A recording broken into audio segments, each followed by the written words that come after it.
Les 4 étapes de l'apprentissage, aussi connues sur le modèle de l'apprentissage de David Kolb, un psychologue américain qui a développé ça dans les années 70. Et je vais te partager son modèle d'apprentissage que toi aussi tu vas pouvoir utiliser au travail, à l'école et dans ton quotidien, et que tu vas également pouvoir partager à tes proches et à tes enfants, tout simplement pour qu'ils puissent apprendre beaucoup plus rapidement et beaucoup plus efficacement.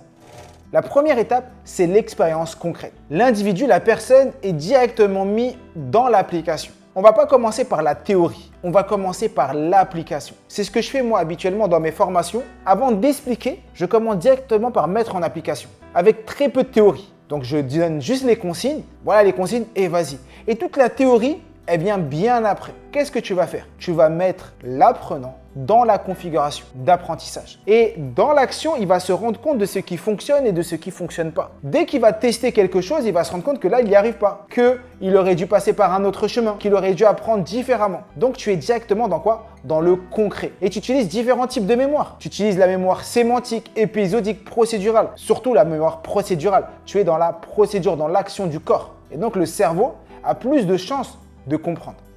L'étape 2, c'est l'observation réfléchie.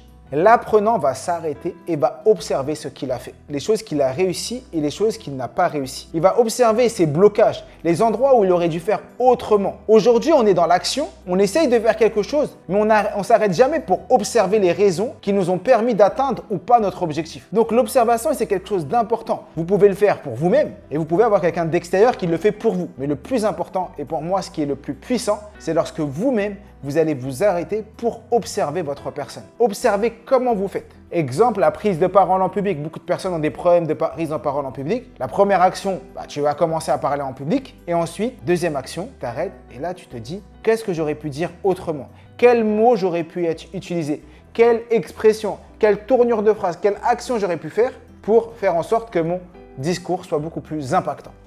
On arrive dans l'étape numéro 3 qui est la conceptualisation abstraite. Ça veut dire tout simplement que là, tu vas faire une analyse. Donc, tu t'es observé et là, tu vas en créer une règle. Tu vas conceptualiser ce qui vient de se passer pour en créer une règle et le permettre de l'utiliser toujours. C'est exactement ce que j'ai fait lorsque moi, j'avais du mal à prendre la parole en public. J'ai conceptualisé ce qui me permettait de prendre la parole aisément. Je me suis rendu compte que c'était la cohérence cardiaque, que le fait de faire de la cohérence cardiaque m'aidait à mieux prendre la parole en public. Le fait de faire la carte mentale m'aidait à mieux prendre la parole en public. J'en ai créé un concept qui était, à chaque fois que tu as une prise de parole, fais de la cohérence cardiaque avant. À chaque fois que tu as une prise de parole, utilise la carte mentale. Ça, c'est dans le cas de la prise de parole, mais également, j'ai réutilisé ces choses-là dans d'autres moments de ma vie parce que j'ai créé un concept que je pouvais réutiliser. Donc, je me mets à faire de la cohérence cardiaque à chaque fois que je suis stressé. Je me mets à utiliser la carte mentale à chaque fois que j'ai besoin d'organiser ma pensée. J'ai tout simplement conceptualisé l'expérience. Et je peux en tirer des traits, des lois universelles pour moi,